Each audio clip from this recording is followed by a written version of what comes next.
cool, man. Texas has not legalized weed.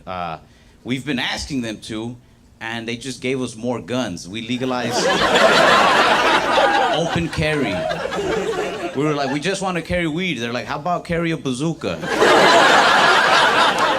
I was like, I don't want to. It's like, no license needed. We don't need a license. We just carry guns out in the open. But I like California style better. You guys were like, let's make it easier for people to smoke weed. And Texas was like, nah, let's make it easier for people to smoke other people.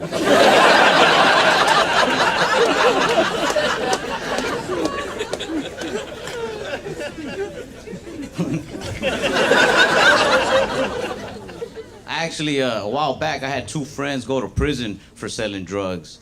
And don't worry, the story gets better.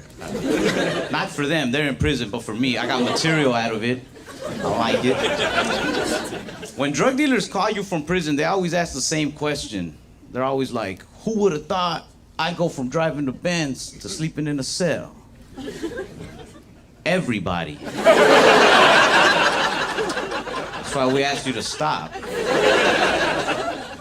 They asked me not to talk about this stuff on stage, but the way I see it, for the next 5 to 7, I can say what I want.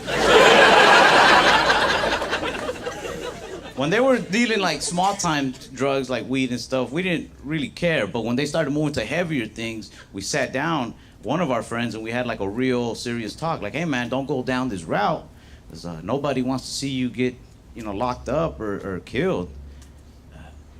And then he started taking us out to eat to really nice restaurants. And we were all just like, heroin's not that bad. Nothing makes you miss your crazy ex-girlfriend like your emotionally stable girlfriend? You ever been with somebody so mature they're boring? I tried to start an argument with my girlfriend the other day, and she said, don't worry, your feelings are valid. I was like, fucking fight me. Call me a loser. I want to feel alive. Me and my girlfriend, we don't even have makeup sex. You know why we don't have makeup sex? Because we don't fucking fight, that's why. We make love like healthy, boring losers. And we schedule it, too. Like, if I want to fuck on a Wednesday, she goes, how about Sunday at noon? And I go, that sounds exciting. And then she sends me a Google invite. And I click maybe. Maybe I'll show up. Who knows even, I just miss all that bad shit. The other day we drove by a bar and there was a couple fighting outside. I was like, how come we don't do shit like that? You never embarrass me in front of my friends. Cleaned out my refrigerator yesterday. Felt good about it. Yeah, I realized I've been working on the same bottle of mustard since I was a kid. Yeah, this bottle's been a part of my life for a long time. I don't even know if it's bad or not, because you're like, it's mustard. That's what it tastes like, I guess. Mustard's not that good. Like, we got into mustard earlier than we should have. The guy who invented mustard invented yellow mustard, spicy mustard, Dijon mustard. Like, I want to go up to the guy like, bro, keep going. You're really close, man.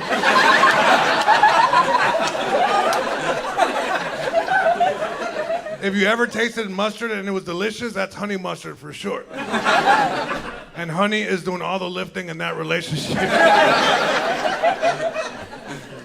Did you guys know that mustard was initially invented to clean jewelry? Yeah, that's not true. A complete lie. You know why you believe that? Because you know what it tastes like. Mustard is the only condiment that you can spill on yourself and people love to point it out and just ruin your whole day. Ever met this person? Like, hey man, you got mustard on your shirt. It's like, oh man, have a good one. Fuck you, man. If you ever feel lonely, you want to make friends, put mustard on your shirt on purpose.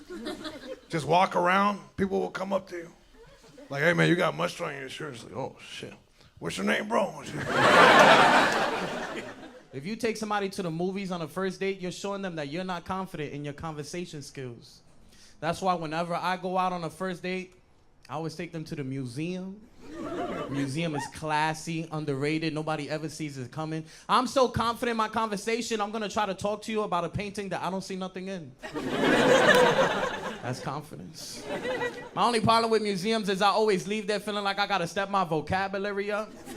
Be a bunch of intellectuals throwing big words around. I like taking women to the museum because I feel like it shows them a side of me that doesn't really exist. Anybody else? It's all a facade. I learned that word at the museum. There's a C in that word. It'll throw you off. I was trying to sound smooth. I was like, it's a facade. This might sound weird, but when I'm at museums, I don't really look at the paintings. I just listen to other couples and I try to pick up on new words. I'll be trying to add it to my repertoire. It's a bougie crowd. Y'all not excited about repertoire? I was listening to this one guy, so poetic. He was describing the painting to his day. He was like, you see how the artist rendered their emotions into every stroke of the brush? Cathartic. I was like, yo, I can see why he's getting some. I'm over here telling my date, you see how he colored outside of the lines? Abstract. As a guy, I feel like every time I go out on dates, I get forced into ordering drinks that I don't actually like.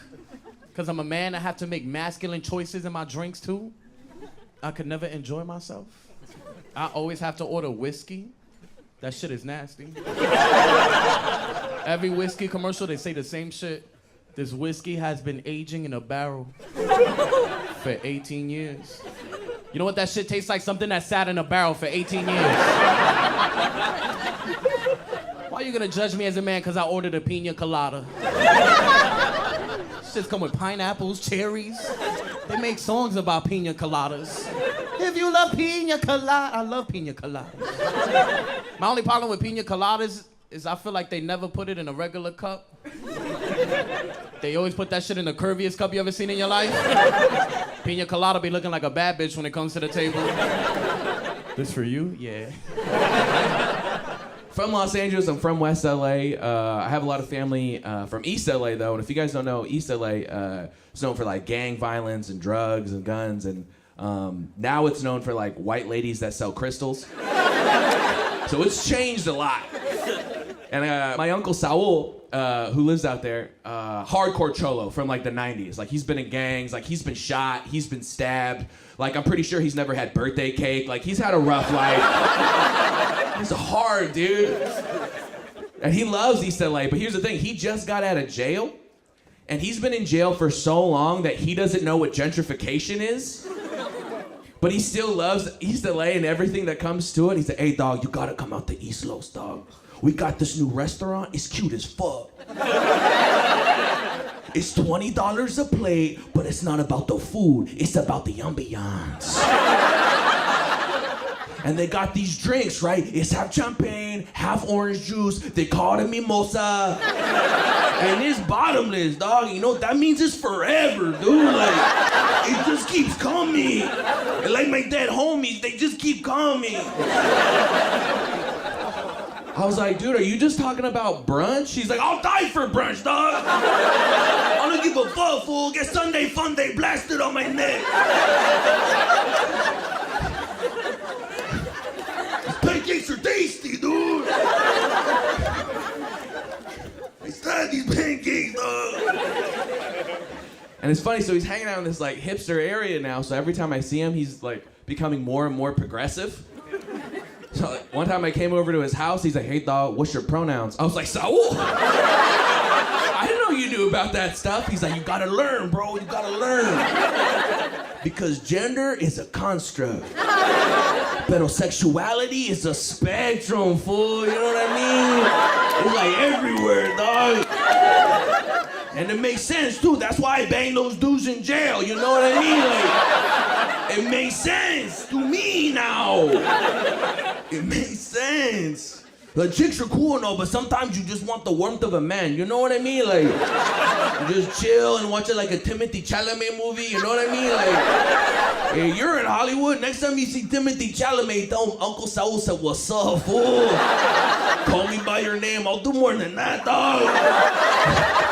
Break you in half. Don't throw away that peach, dude." It's for the 4 people that saw that movie.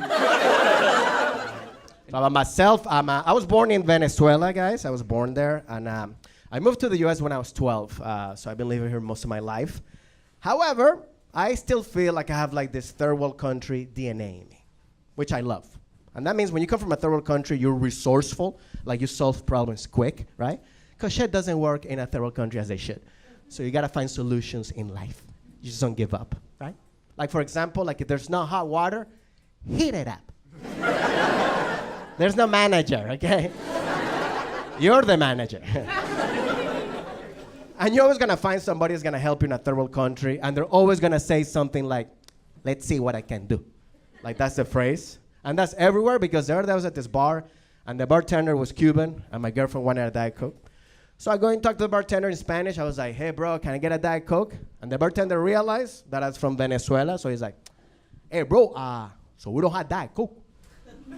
But what I can do is that I can give you some regular Coke and put some water on it." And I was like, "What?"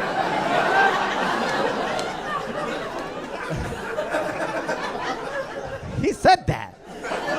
Because that's the mindset, you see? Like, because he didn't go like, "We don't have it." He's like, "No, we're going to come up with a solution here.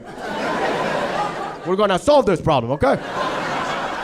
Which, by the way, I would love to see this guy as a doctor just doing the same thing, right? So welcome. So you need a blood transfusion. So your blood type is A positive. We don't have that. But what I can do is that I can give you some A negative and then add some B negative, because 2 negatives make a positive, papi.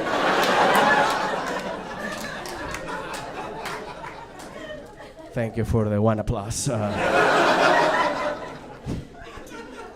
Funny, I like comparing doctors. I like going to doctors. The other day I went to a chiropractor. I didn't like it.